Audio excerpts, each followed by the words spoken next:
अस्सलाम वालेकुम नाजरीन, आप सबको अपने यूट्यूब चैनल न्यू आइडियाज़ में खुशामदीद कहता हूँ।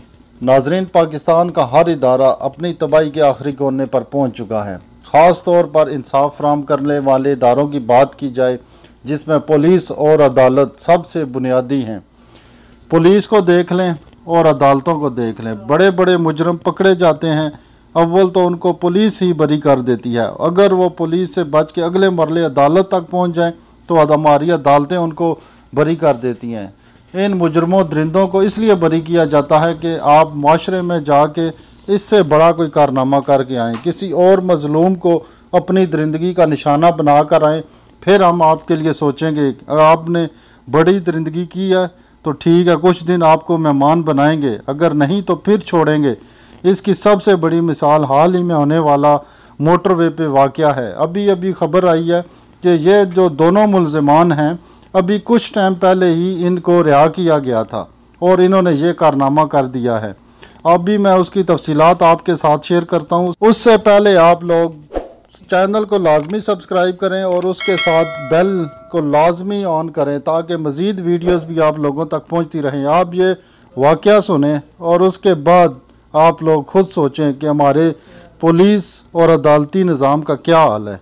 जिनसी ज़्यादती और दीगर घिनौने जराइम में मुलव्वस सानिया गुजरपुरा के मरकज़ी मुल्ज़म को गुज़िश्ता माह गिरफ़्तार किया गया था। मुल्ज़म के ख़िलाफ़ कई मुकदमात दर्ज हैं। मुल्ज़म आबद अली को गिरफ़्तारी के बाद रिहा किए जाने का इंकशाफ। जिनसी ज़्यादती और दीगर घिनौने जराइम में मुलव्वस सानिया गुजरपुरा के मरकज़ी मुल्ज़म को गुज़िश्ता माह गिरफ़्तार किया गया था। मुल्ज़म के ख़िलाफ़ कई मुकदमात भी दर्ज हैं। तफसीलात के मुताबिक सानिया गुजरपुरा के बाद मुल्क में पुलिस और निज़ाम इंसाफ के नकाइस मुकम्मल तौर पर आया हो गए हैं।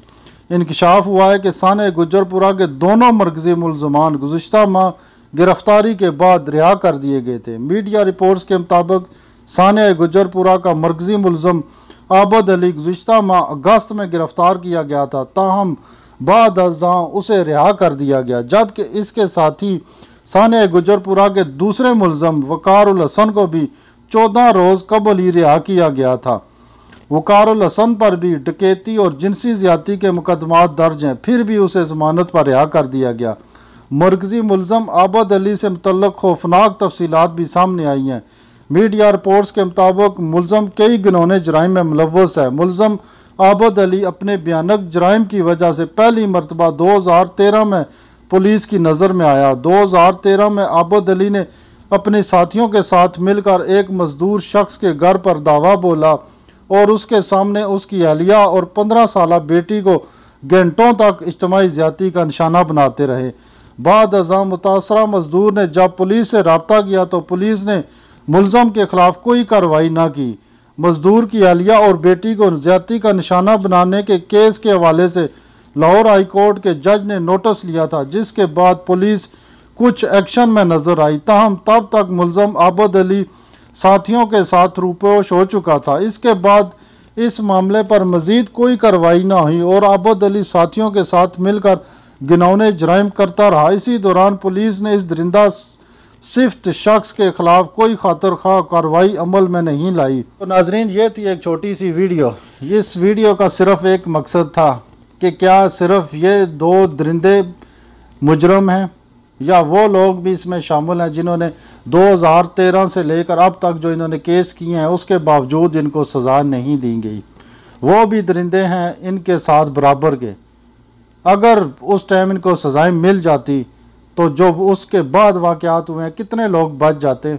कितने लोग हैं जो अपनी इज़्ज़त बचाने की खातिर खामोशी इख्तियार कर लेते हैं। इस मुल्क में रिश्वत आराम खोरी जब तक चलती रहेगी, ये दरिंदे ऐसे ही आज़ाद होते रहेंगे। और अगर ये जो वाक़या हुआ है, अगर सोशल मीडिया पे इतना ज़्यादा हाईलाइट ना होता तो इसका भी कुछ नहीं बनना था। अब इतना हाईलाइट होने के बावजूद भी कुछ भी नहीं बनेगा, क्योंकि हम अवाम खुद ऐसे हैं। हम 2 दिन 3 दिन शोर करेंगे, ट्विटर पे टॉप ट्रेंड बनाएंगे और उसके बाद हमें पता भी नहीं होगा कि इसका क्या बना है और उसके बाद हम अगले वाक़े का इंतज़ार करते रहेंगे। अभी इन्हीं 2-3 दिनों में इस वाक़े के अलावा भी इतने वाक़े हो चुके हैं, लेकिन हमें उनकी कोई ख़बर नहीं है। सिर्फ़ एक वाक़े की है, वो भी इसलिए कि ये सोशल मीडिया, इलेक्ट्रॉनिक्स मीडिया पे हाईलाइट हुआ तो नाजरीन इस पे सोचिएगा ज़रूर। मिलते हैं नेक्स्ट वीडियो में, तब तक के लिए इजाज़त दीजिए। अल्लाह हाफिज़।